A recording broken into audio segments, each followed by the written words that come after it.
There might be quite a lot of useless information in this video for you. Long story short, would I recommend buying that? I think yes, if you're a DIYer. I think if you are doing professional diagnostics, I think no. It's got very limited functionality for a lot of cars. The tests that it can do are sometimes very powerful, sometimes nothing at all. So it's a bit hit and miss, which is not what you want. You just want one scan tool that will do everything. However, if you look your actual vehicle up and you're only going to use it on one vehicle and your vehicle is very well supported, then it's a fantastic, powerful tool. It's very good on this Renault van that I'm in now. It's very good on a lot of Volkswagen, Audi stuff. It's very bad on Ford, particularly Ford vans. It doesn't really do much. It's very bad on Honda. Very, very poor for most cars that are older than 15 years. So, you know, anything before 2010 would be a bit rubbish. So, but it's not bad. I think what you have to bear in mind is for the price, it's very good. I think this is like £80 or something it retails at, which is actually, for what it can do, I think is very cheap. So depending on what you want it for, DIY yes, trade use no. But I do think, caveat to that, that if you are a serious DIYer, I would recommend trying to get your hands on like some main dealer equipment. Like we've got this one here. We've got a few others as well for like Volkswagen, Audi stuff, and Jaguar, Land Rover and things like that. And Ford we've got as well. So we do try to keep some of them because they are pretty good, especially if you're going to be doing a lot of work on them. And some of them are relatively inexpensive as well. So choose wisely and do your research, because once you've bought it, you're kind of locked in, aren't you? So I've been asked by Kingbolen to make a video on this. It's a little scanner. They haven't asked me to do a positive review. They haven't asked me to review any specific features. They just said, would you use it in a video? I said yes. They said, what's your address? That's basically it. So it's more of a DIY scanner rather than like one of these more pro grade scanners. That's it, unboxed. This is the QR code to download the app. Install the app, download everything you can inside the app or for the car that you're going to work on, and then plug it in. On this Ford Transit.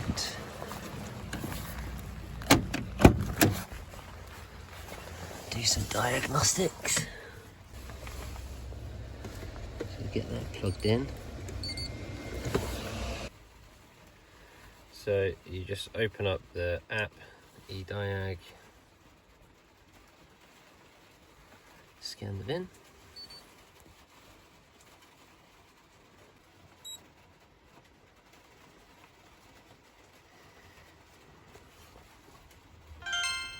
VIN not recognized. Ford, there we go. So you have to download the software. I've not scanned the Ford yet.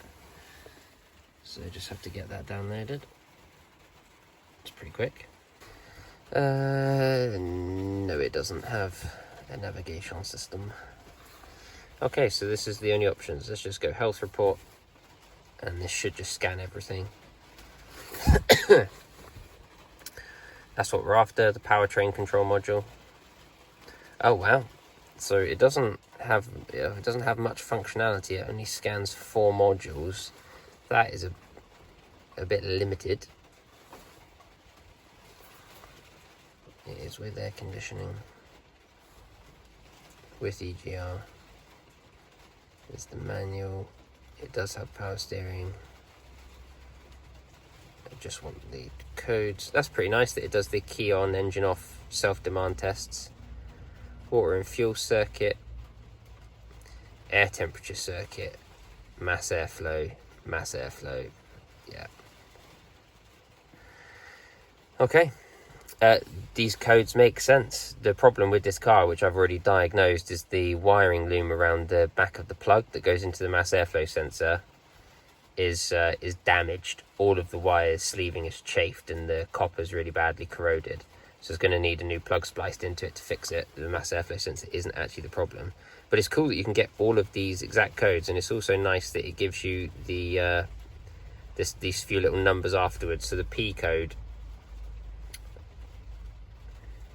just confirms what the code is, and then sometimes this little number on the end, the 64-2F, will be what's wrong with it. So the water and fuel sensor could just be the P2265, and then the 642F is the A circuit range performance. So it's giving you an indication of what the specific fault is. Like this one here, for example, range lower than expected. That will be because the wires are corroded, so the resistance is wrong. Same with this one here, intake air temperature circuit, sensor 1 circuit. So it's a circuit fault, so there's something wrong with the circuitry of the air temperature sensor.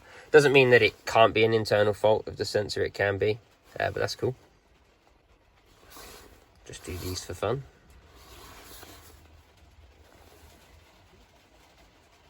Running through a load of checks. Can hear the fan going on and off. Just go system selection, powertrain control module.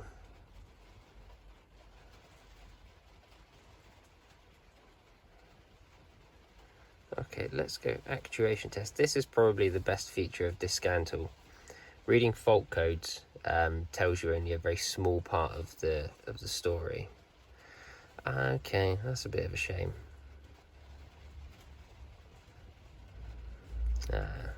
So there aren't really, there's not really very many actuation tests. So usually what you would be able to do on some vehicles is like open the EGR valve, close the EGR valve, which on a Ford Transit, a van that many people struggle with problems like that, would have been absolutely incredible. Let's have a look at the live data.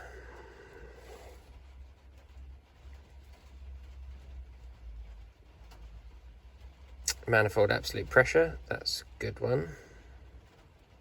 Coolant temperature, command, this is nice. So what you want to see, so you want to see the command, and then do they have actual? Yeah, there you go.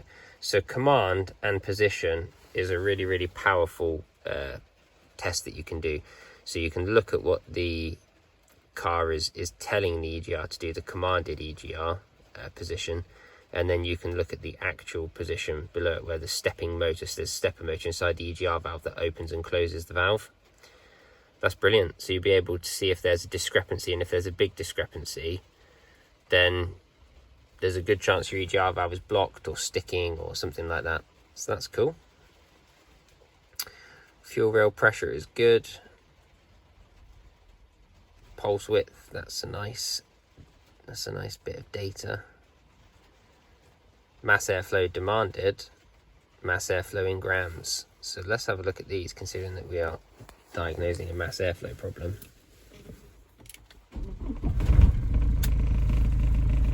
Hot damn, this thing sounds nasty. Yeah, see, there you go. We've just got some crazy readings, haven't we? Mass airflow demanded, that's what the ECU wants to see, is 74 grams a second. And then underneath it's saying 4.16. That's actually a good mass airflow reading at idle. This is normal. This is weird. So I don't know what's going on there, but obviously we've got all these circuitry problems that we need to resolve, and I imagine that'll go back down. But I have already diagnosed this with my other scan tool, and these readings are correct. So that's nice to know that they're reliable.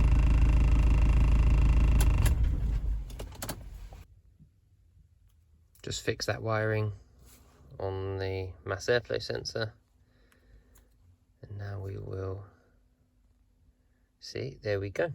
Fault code's clear, means the engine management light will be off when we start it. There we go.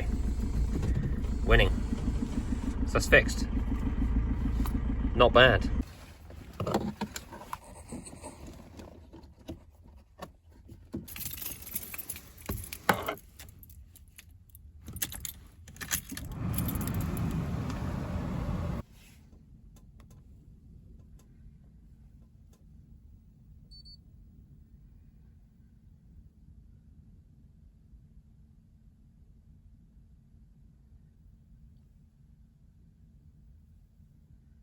Apps. IC. Instrument cluster. Scanning.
ECM.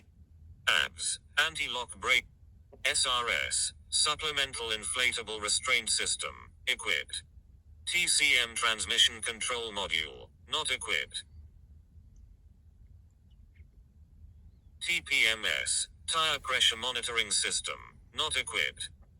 BMS not equipped.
PDM, passenger door module, no fault code.